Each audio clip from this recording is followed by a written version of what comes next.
இனி அடுத்து வரக்கூடிய நாட்களில் கனமழையானது அதிகரிக்க வாய்ப்புள்ளது தமிழ்நாட்டில். இனி எந்தெந்த மாவட்டங்களுக்கு, எந்தெந்த தேதிகளுக்கு கனமழையானது தீவிரமடைய வாய்ப்புள்ளது? அத சொல்ல பார்க்க போறோம். நீங்க நம்ம சேனலும் சப்ஸ்கிரைப் பண்ணாம இருந்தீங்கன்னா, மறக்காம லைக் பண்ணிக்கோங்க, சப்ஸ்கிரைப் பண்ணிக்கோங்க. உங்க நண்பர்களுக்கு தெரியப்படுத்த ஷேர் பண்ணுங்க. தமிழகத்தில் ஓரிரு இடங்களில் மழை பெய்துள்ளது. புதுவை மற்றும் காரைக்கால் பகுதிகளில் வறண்ட வானிலை நிலவியது. அடுத்த 7 தினங்களுக்கான வானிலை முன்னறிவிப்பு மற்றும் எச்சரிக்கை. தென்கிழக்கு வங்கக்கடல் மற்றும் அதனை ஒட்டிய பூமத்திய ரேகையை ஒட்டிய இந்திய பெருங்கடல் பகுதிகளில் உருவான காற்றழுத்த தாழ்வு பகுதி அதே பகுதிகளில் நிலவுகிறது. இது அடுத்த 24 மணி நேரத்தில் மேற்கு வடமேற்கு திசையில் நகர்ந்து சற்று வலுவடையக்கூடும். மேலும் இது மேற்கு வடமேற்கு திசையில் நகர்ந்து 11ஆம் தேதி வாக்கில் தென்மேற்கு வங்கக்கடல் பகுதிகளில் இலங்கை, தமிழகம் கடலோர பகுதிகளையொட்டி நிலவக்கூடும். இதன் காரணமாக 9ஆம் தேதி தமிழகத்தில் ஓரிரு இடங்களிலும், புதுவை மற்றும் காரைக்கால் பகுதிகளிலும் லேசான மழை முதல் மிதமான மழை பெய்யக்கூடும். 10ஆம் தேதி முதல் 13ஆம் தேதி வரை கனமழையானது அதிகரிக்க வாய்ப்புள்ளது. 10ஆம் தேதி கடலோர தமிழகத்தில் ஒரு சில இடங்களிலும், உள் தமிழகத்தில் ஓரிரு இடங்களிலும், புதுவை மற்றும் காரைக்கால் பகுதிகளிலும் இடி, மின்னலுடன் கூடிய லேசான மழை முதல் மிதமான மழை பெய்யக்கூடும். கனமழை பெய்யக்கூடிய மாவட்டங்கள் மயிலாடுதுறை, நாகப்பட்டினம், திருவாரூர், தஞ்சாவூர் மற்றும் கடலூர் மாவட்டங்களில் ஓரிரு இடங்களில், புதுவை மற்றும் காரைக்கால் பகுதிகளிலும் கனமழையானது பதிவாக வாய்ப்புள்ளது. 11ஆம் தேதி கடலோர தமிழகத்தில் அநேக இடங்களிலும், உள் தமிழகத்தில் ஒரு சில இடங்களிலும், புதுவை மற்றும் காரைக்கால் பகுதிகளிலும் இடி, மின்னலுடன் கூடிய லேசான மழை முதல் மிதமான மழை பெய்யக்கூடும்.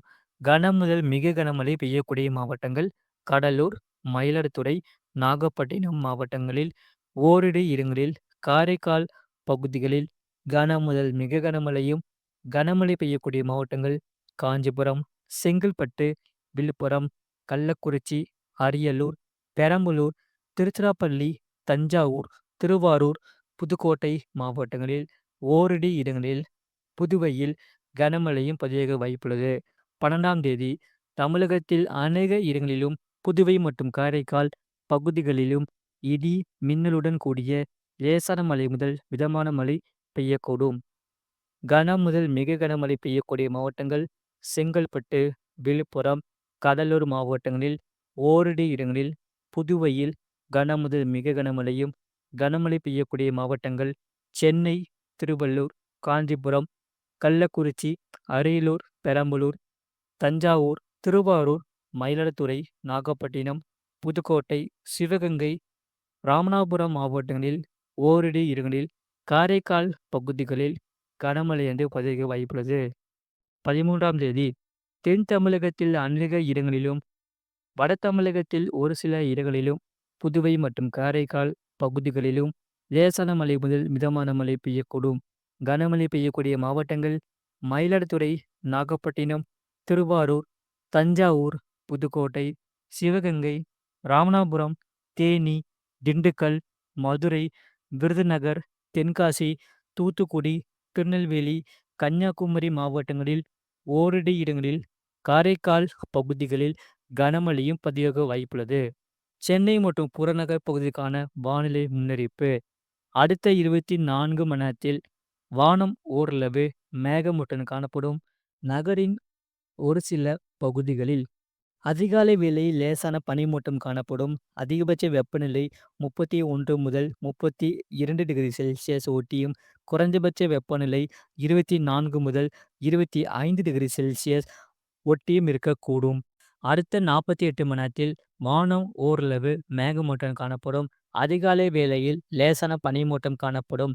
அதிகபட்ச வெப்பநிலை 32 முதல் 33 டிகிரி செல்சியஸ் ஒட்டியும், குறைந்தபட்ச வெப்பநிலை 24 முதல் 25 டிகிரி செல்சியஸ் ஒட்டியும் இருக்கக்கூடும்.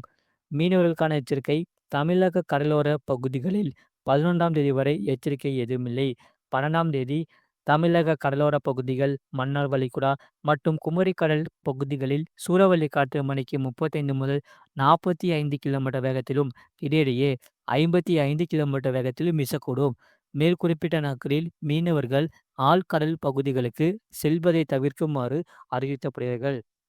அது மட்டும் இல்லாமல் ஒரு தாழ்வு பகுதியானது உருவாகி அது புயலாக மாறினால் அதற்கான பெயர் சக்தி என்று பெயர் வைக்கப்படும். அது தமிழ்நாட்டை நோக்கி நகருமா நகரா சொல்லி இனி அடுத்து வரக்கூடிய நாட்களில் அறிவிக்கப்படும். வங்கக்கடல் பகுதிகளில் 9ஆம் தேதி தெற்கு வங்கக்கடலின் மத்திய பகுதிகளில் சூறாவளி காற்று மணிக்கு 35 முதல் 45 கிலோமீட்டர் வேகத்திலும் இடையிடையே 55 கிலோமீட்டர் வேகத்திலும் வீசக்கூடும். 10ஆம் தேதி தென்மேற்கு வங்கக்கடல் மற்றும் அதனை ஒட்டிய தென்கிழக்கு மற்றும் மத்திய மேற்கு வங்கக்கடல் பகுதிகளில் சூறாவளி காற்று மணிக்கு 35 முதல் 45 கிலோமீட்டர் வேகத்திலும் இடையிடையே 55 கிலோமீட்டர் வேகத்திலும் வீசக்கூடும்.